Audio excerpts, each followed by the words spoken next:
Hello les amis, j'espère que vous allez bien. Donc aujourd'hui dans cette nouvelle vidéo, je vais vous dire s'il faut louer ou acheter votre résidence principale.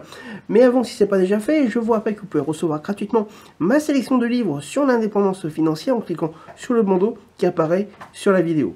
Donc effectivement, quand on veut devenir investisseur immobilier, il est important de ne pas partir avec des handicaps. Effectivement, comme dans toute activité comme dans tout objectif que l'on se fixe, eh bien, il est important, si on veut y arriver le plus rapidement possible, eh bien, c'est de ne pas faire d'erreur ou de ne pas se handicaper pour y arriver le plus rapidement possible, puisque c'est le but.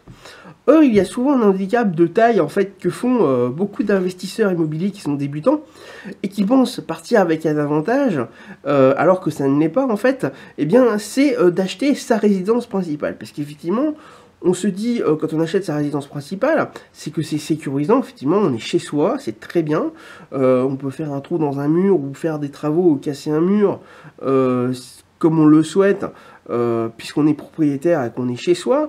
On se dit aussi que, bon, bah voilà, s'il nous arrive vraiment une grosse difficulté, eh ben, on peut revendre la maison et récupérer une partie de l'argent, pouvoir éventuellement pallier à ce coup dur, même si effectivement on ne le souhaite pas. Sauf que le souci que l'on a, c'est que généralement, on a généralement utilisé, en fait, quand on achète sa résidence principale à crédit, notamment, c'est qu'on utilise donc, en fait, toute sa capacité d'emprunt pour pouvoir acheter sa résidence principale. Sauf que quand on veut devenir investisseur immobilier, eh bien, on a besoin de cette capacité d'emprunt pour investir dans des biens immobiliers qui permet d'utiliser l'effet de levier de la banque.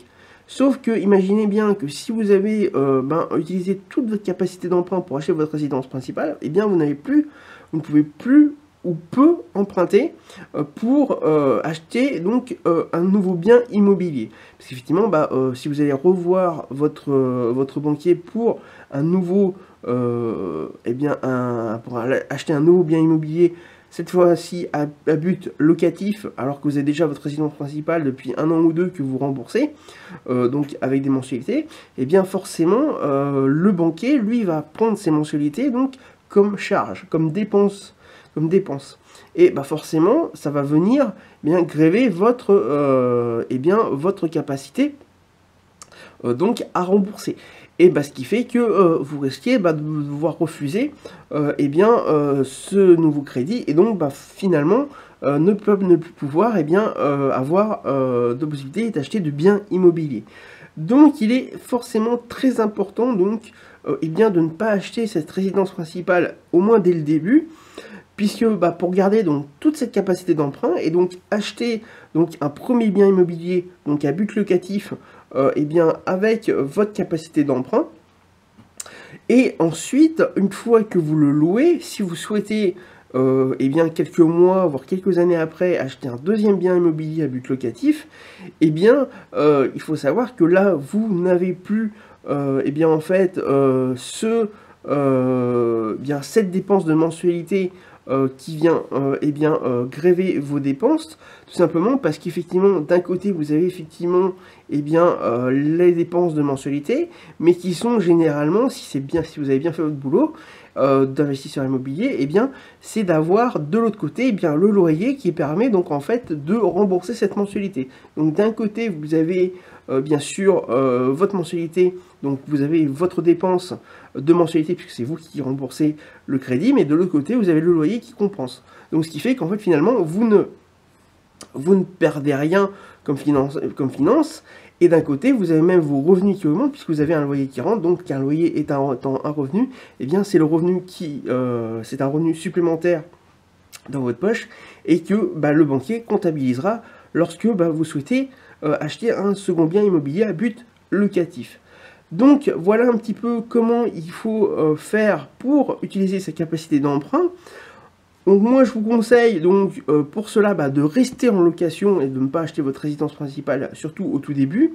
Donc achetez donc des biens immobiliers locatifs et mettez-les en location, et ensuite avec votre épargne, puisque forcément au bout d'un certain temps, comme je dis, si vous faites bien votre boulot, vous avez d'un côté le loyer qui rentre qui paye donc la mensualité, et puis vous aurez sûrement ce qu'on appelle du cash flow positif, c'est-à-dire vous avez de l'argent après toutes les charges payer ses mensualités, impôts et charges donc il vous restera un peu d'argent.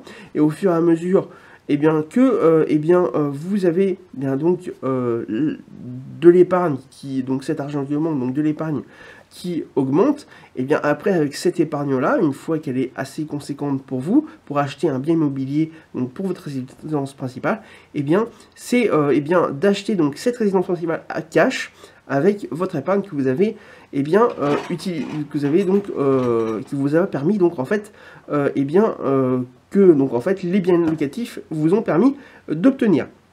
Donc voilà, concernant donc cette question, s'il faut louer ou acheter sa résidence principale. Donc je vous rappelle, si ce n'est pas déjà fait, que vous pouvez recevoir gratuitement ma sélection de livres sur l'indépendance financière en cliquant sur le bandeau qui apparaît sur la vidéo. Je vous rappelle également que vous pouvez vous abonner à la chaîne YouTube en cliquant sur le bouton s'abonner qu'il y a sur la vidéo. Je vous rappelle également que vous pouvez me laisser un commentaire pour savoir si vous préférez louer ou acheter votre résidence principale d'entrée si vous êtes investisseur immobilier.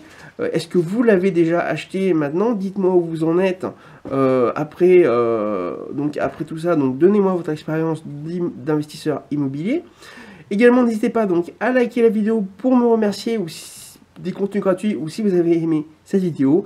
Également, n'hésitez pas donc à partager cette vidéo afin que plus grand nombre puisse connaître et puisse répondre à la question de savoir s'il faut louer ou acheter sa résidence principale, notamment si on est investisseur immobilier.